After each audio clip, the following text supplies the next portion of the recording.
It's been roughly 2 to 3 weeks since the release of BT04, and in my honest opinion, BT04 has really made a break record for a lot of things in the current format, for being one of the fastest to sell booster in the overdress, and also one of the biggest booster right now with how power level shifted for many of the decks that got supported in this booster. So I think it's a good time for me to go back to one of my most viewed currently video, which is my BT03 tier list, and essentially update the tier list and see how much the power has changed since the BT03, since there's a few more boosters that has been released, mainly Bhagasrava right lines and Bhagasrava start decks, and technically some collabs and some promos, but I think promos and collabs really shaved some of the right line to be a lot better than it was when the BT03 just released. As usual, disclaimer here, this is purely based on my opinion as a player.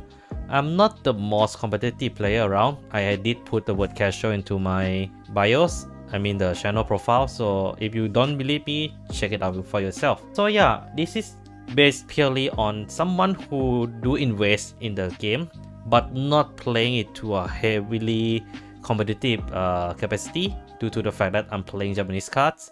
But yeah, I think my opinion is legit enough, I guess. Like, you know, I'm just a casual player who has played the game for as long as I have been living in where I'm living now, which is Singapore. So yeah, if you guys enjoy this kind of content, consider like, share and subscribe to this channel. I make Wenka content semi-regularly, you know, as much as I can. I try to keep it weekly for now, but I hope I can upload more often, and well, depends on my schedule, I guess.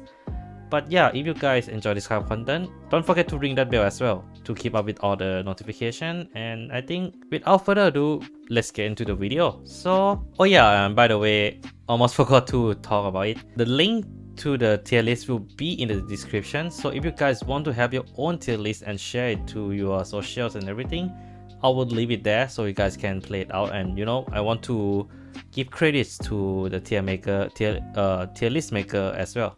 Okay, let's start off with Alessia. Oh wait, I think I will do something real quick. One eternity later. Okay, so I changed the description just a bit. So I'm using similar to my previous tier list video about the booster right lines. Okay, so let's start off with Alessia. And Alessia, I would say she doesn't really have a lot of power change, since she didn't really get a lot of support since her release in the first Relical booster. But I think her power level is relatively constant. Her White Wing is still a very scary deck if you up against certain decks, due to the fact that she can push the opponent consistently with crit, and it's still a pretty solid deck. Just kind of sad that you can't really fully access to both wings, or like the Black Wing are quite bad right now. So I hope the Relical Booster 2 really helps the deck. And yeah, I think overall it's still a solid deck. It's just that currently other deck just power creep it very hard right now. Okay, so for Baromagnes, I think he's still in solid tier 2. And for a very good reason. Baromagnes' playstyle hasn't really changed that much, but he did get new toys in the form of Brainwash Swirler and Shagra. Brainwash Swirler is just your early game attacker during your turn that will charge a lot for a very chunky number. In fact, the highest I have tried with Brainwash Swirler is roughly 71k column. So that's pretty chunky. And also for Shagra, is a really fantastic card, in the sense that it's a play extender, as you can fetch anything that you need for extension, and it also can be played defensively by fetching cards like PG, Overtrigger that happen to go into your soul. So essentially, your best soul charge can be good now thanks to Shagra. And also Shagra does give additional power to the front row when he was called. So overall, I think Shagra is a perfect unit together with the Brainwash Swirler that really boosts the Baromagnes power level and kind of keep him in the same position. The reason that he didn't go into the tier 1 is mainly because of the fact that there are still some factors that kind of pull Baromagnes down, mainly the fact that if you up against certain deck that has ability to do battle effects, so card with more than 2 cards from your hand, then Baro will be in trouble, because what Baro has is quality hand control with the Chakra, but not quantity. And another reason I think that I noticed recently is that the deck used a lot more counter blast. Like last time it wasn't as bad when it was in BT01 and BT02, but now in BT03 onward, the blast use has been really a lot. And I think if you did not get any engraver at all, you may be in trouble. So I think there is this a little bit of resource issue that you will need to manage in the later build of the Baromagnes. No, he's got a point. Okay, Bastion. Okay, this is hard to think because last time I put Bastion at tier 1 and for a good reason. It's relatively consistent all the time, and the fact that it can convert your bad luck Vestige direction into the grade 3 and turn it into a trigger is still really strong.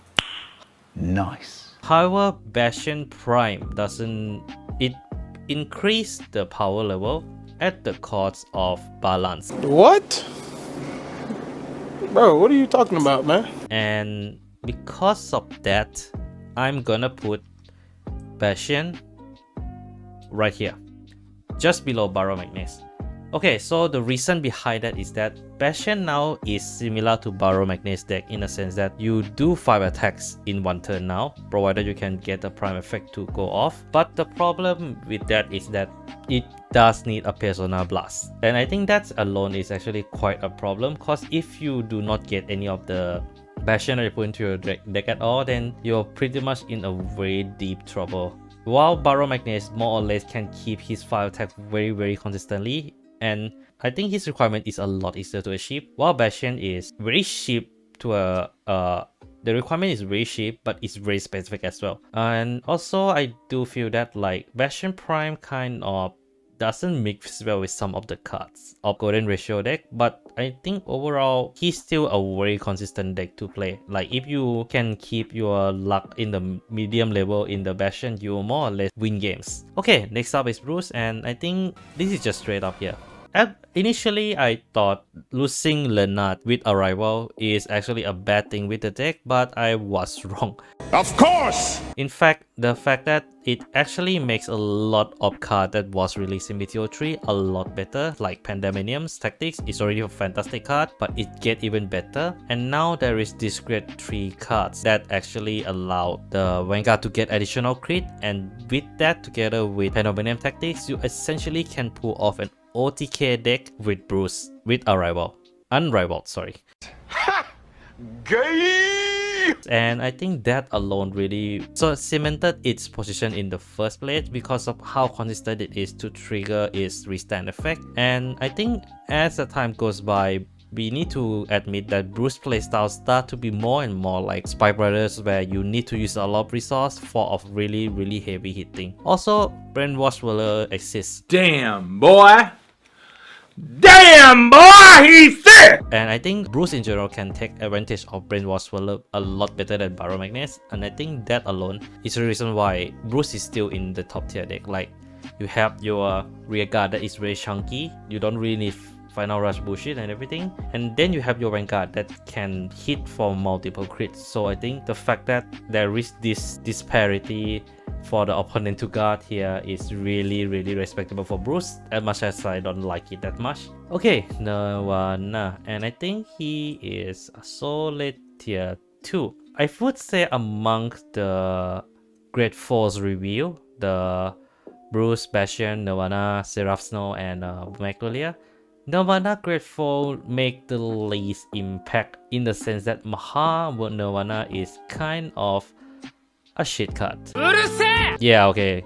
I know some people might be very triggered when I say that, but hear me out. Nirvana, the problem with Nirvana in my opinion is that you do need to use a Persona Blast to activate the Nirvana effects, and it's kind of locked one of the most important effects that is calling a grade 0 behind a Persona Blast, and I think that alone is kind of bad. And as you all know, No, he's got a point. for Overdress, without Trickstar, you can't really start play for a lot of decks.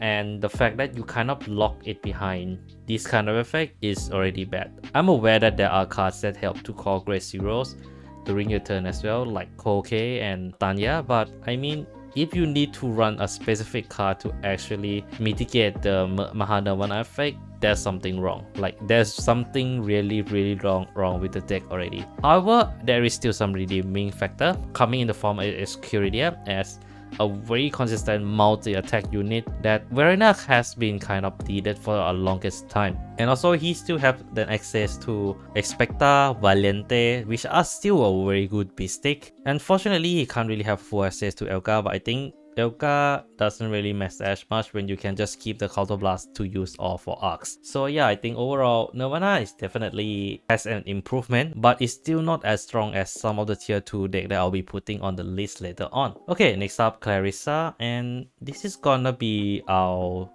second deck that that will be a first deck that kind of fall from the high tier to a medium tier. What? Bro, what are you talking about, man? Clarissa, I think, is still a very strong deck. It's still a very good deck. Which is nice and all. The problem with the mechanics of the Vanguard attack must hit can be countered quite easily even with the help of others. And the power level right now, it just got power crept by the deck that got supported in BT04. So all I can say exactly the same for all the Relical is that let's see what does the second booster of Relical has to offer. So yeah, Clarissa tier 3 still strong. It's just that she just got power creep. Okay, Bhagasrava, and this is like my guilty pleasure deck. I love playing it a lot, and I have been testing it for quite a while. I haven't really been putting this deck into a tournament a lot because I'm still missing some Trick Moon, but this is a very solid bottom of the tier 2 deck. Nice. The reason that is so high in power is because of Trick Moon himself, as she can constantly push for a really high number. And when I say high, as in at least 2 cards from hand guard kind of high number. Damn, boy, he's sick! And not only that, her kit so far is kind of like synergized very well with one another. The only issue that I think she currently has, and I don't think she will get this kind of card anytime soon, is that she needs a searcher for arms. Right now, the only bottleneck of this deck is that you need to draw into arms to actually do something. Unlike Roronoa, where you search out for cards already. And yes, I know that right line for Bhagasrava already searched out for some cards, but you need like a card that helps to search for that specific arm. Unlike Lolo, I feel Bhagasrava needs a specific arm in a very certain moment. So I think overall Bhagasrava is still a very strong deck. It's just that there are some clunkiness that kind of pull it back from being low in the tier 2 in my list lah. So yeah. Okay, Overlord, get help. I mean, his help is coming soon in the form of DN and Burning Horn. And I think I'm gonna wait to see BT05 and see how much Overlord will change with the end coming to Overdress format. And yeah, I think his mechanic is still very clunky overall. Like, I think even with the BT04 now, Which is nice and all. his power level is even worse. You know what? I think I'm just gonna put the get help tier first. Kyrie and Willista. Okay, Kyrie and Willista, I think once the Relical booster came out, I think there will be a shift their ranking because Kyrie is getting level 4. Spicy. Willista we already see some of the cards, but since we are doing it up to BT04, she's still lying here. And yeah, I think overall they will get these two will definitely get better over time soon, Kyrie and Willista. So until we know all the cards from Relical, I will keep my judgment first. Okay, Eugene. I think Eugene is still a very playable deck that is kind of get power crept by the other decks that got supported as well. Travis came in BT04 and it's a really good card. Unfortunately, Eugene can't really make it full use of it right now. And personally for me, what can fix Eugene is just a new grade 4 that kind of like fix all their effects. And I think with that, it should fix the Eugene problem by leap and mouse. But it doesn't really affect the Eugene to understand that like his ranking will go down. He's still kind of like in the tier 4, among the tier 4, he's still one of the better decks around. So yeah. Okay, Flagberg, and this is gonna be in top in like a higher tier of the tier 4. Okay, so the problem with Flagberg since the release in BT03 was the resource. And in BT04, they did address some of this issue in the form of transferring soul slicing dragon, the counter charger, and then inlet pulse dragon, the restander, and also a drawer. Overall, I think these two cards helps Flagberg in recycle some of his courses, but the problem is that he is a once per turn kind of thing, and what makes Aqua Force in free really playable is due to Excel 2. And because of the fact that Overdress doesn't have that, Flagberg suffered that a lot more. So unless there is a card that help Flagberg to draw or like gain more resource more consistently, it is gonna drop slowly further and further. And yeah, one more thing. For some reason, he rely on Personal Right a lot to be very aggressive with the opponent. So I think that is also a minus peg down to his scoring as well. Okay, Feltyrosa. I don't know what to say about this deck. I'll say this, I haven't won against Feltyrosa decks once.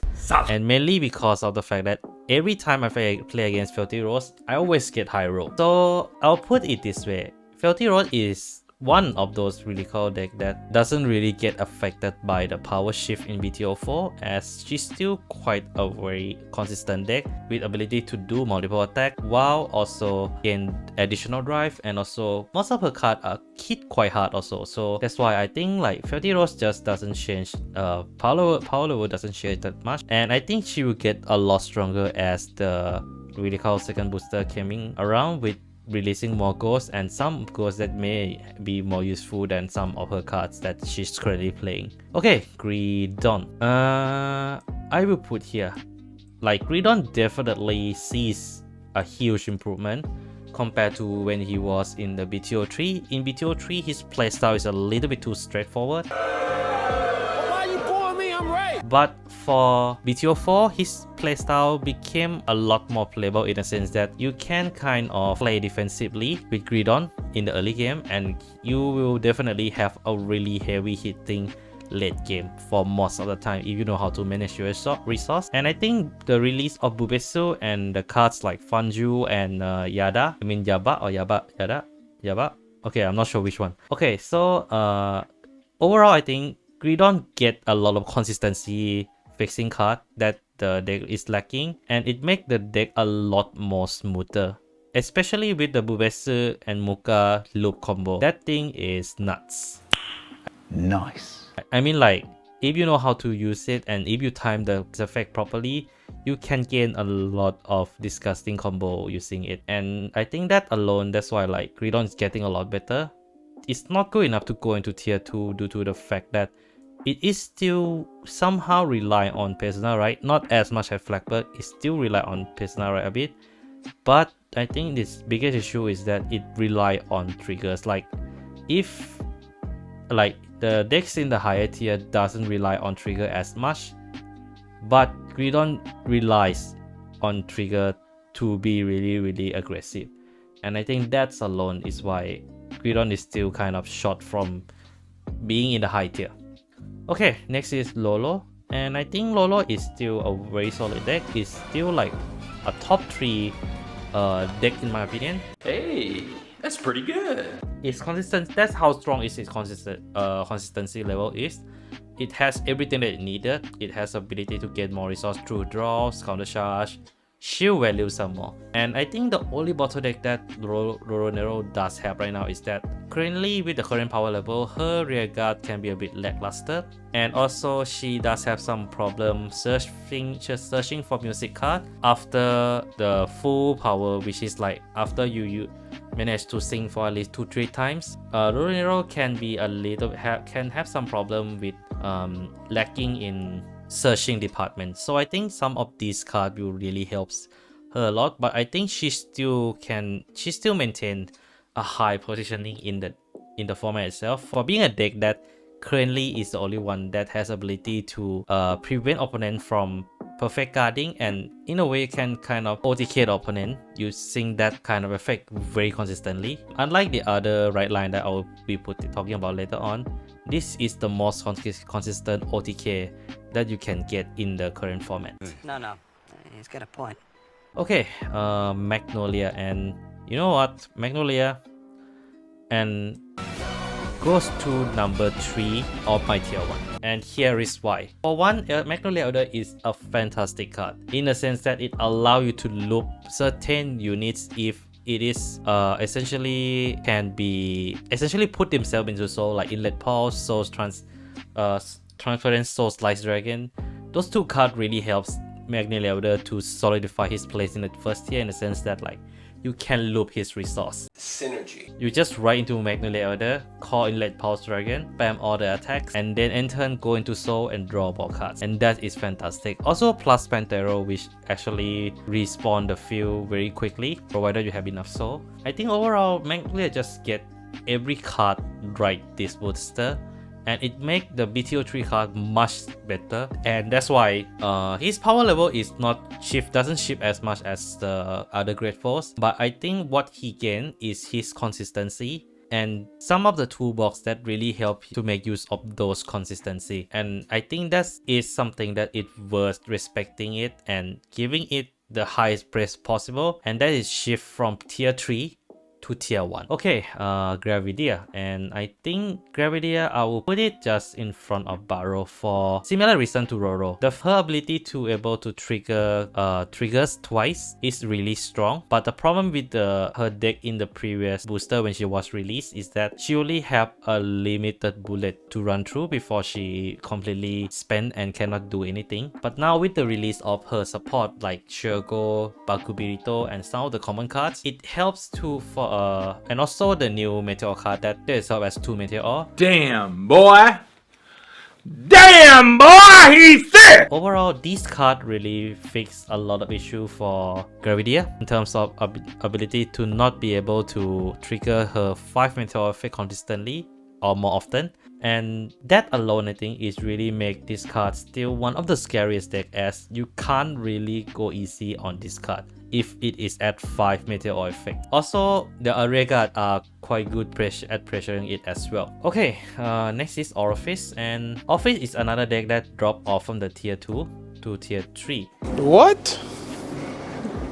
Bro, what are you talking about, man? But for a different reason as Clarissa.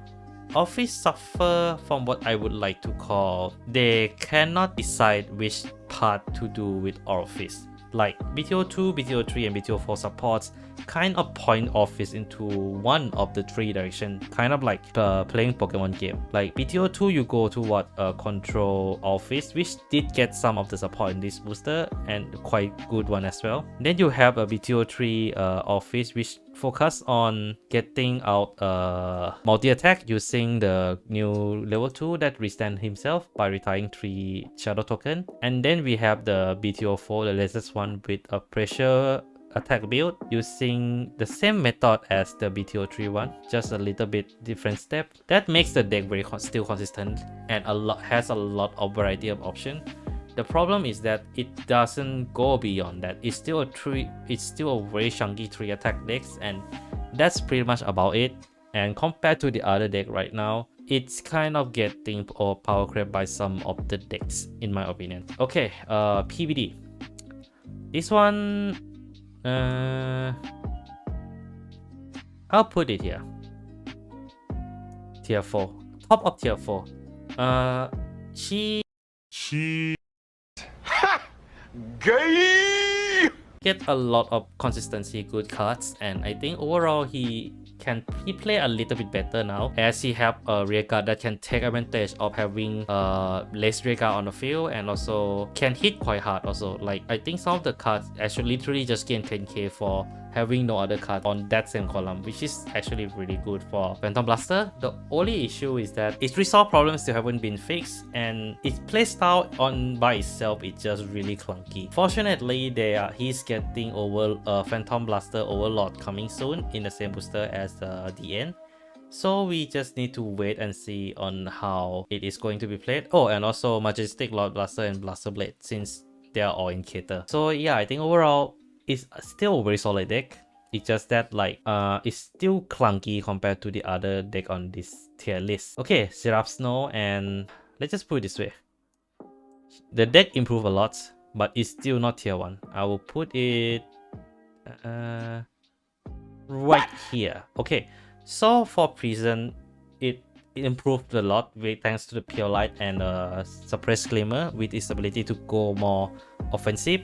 Of course! The only problem though is that the full power of Pure Light is kind of being able to mitigate quite easily thanks to the fact that you need at least 10 cards in Prison, and if you opponent plays smart, they essentially can keep the number of cards in Prison low even with the Pure Light effect. And I think one of the strongest point of Prison that actually shift it up from tier 3 to tier 2 is that its ability to resource staff the opponent a lot more constantly and a lot better, with its ability to just literally just Prison from hand, soul, and Regard Circle. That means that it actually staffs some of the very important resource for some of the decks like Bhagasrava and Nirvana, like so. So definitely Prison getting a lot better, but I think it just falls short a bit from hitting the tier 1 or like just beating the deck that is in front of her. So yeah.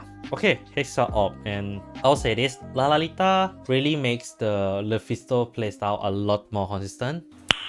Nice. And because of that, she doesn't need to fully rely on her personal right as much, and by that alone, that's why I'm gonna put her in the top of tier 3. The reason is because now that Lalita exists and technically Totone and Esnono as well, it makes the multi-attack possible in Hexaorb, and it happens very consistently as well if you build your deck right. So yeah, Hexaorb definitely have a huge improvement. It still have some issue with resource, and sometimes if you break really hard, Disappointed! for Hexaorb, you will really break it, and those problems still haven't really go away from the deck itself, and that's why she's just short away from hitting tier 2. Okay, last and but not least, Sorahga, and some of the people may surprise as Sorahga was in tier 2, but to me, Sorahga is in tier 3 in this BT04 booster for the fact that his power level doesn't change at all during the release of BT04, and his defense is really good, but the problem is just that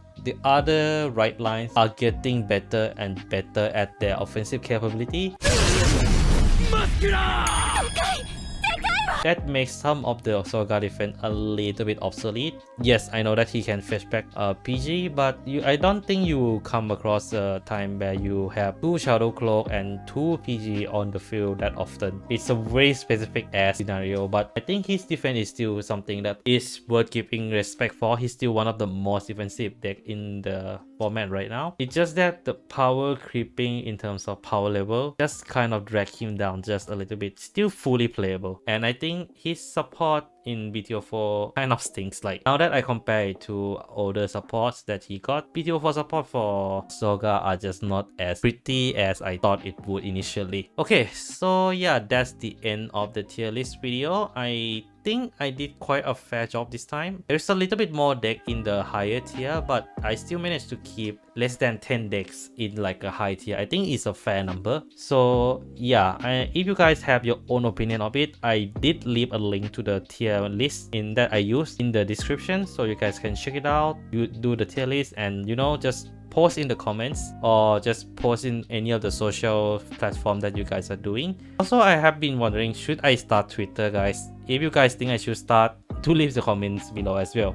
And yeah, if you guys have any other debate you want to talk about my tier list, do leave in the comments below as well. And yeah, that is all. I ask you guys to comment a lot, but yeah, if you guys bother to comment into any of my videos, thank you so much. Or do any of the engagement that really help to boost my viewership, thank you so much. So yeah, that's all I have for today, guys. Take care of yourself, and this is Magnolia signing out.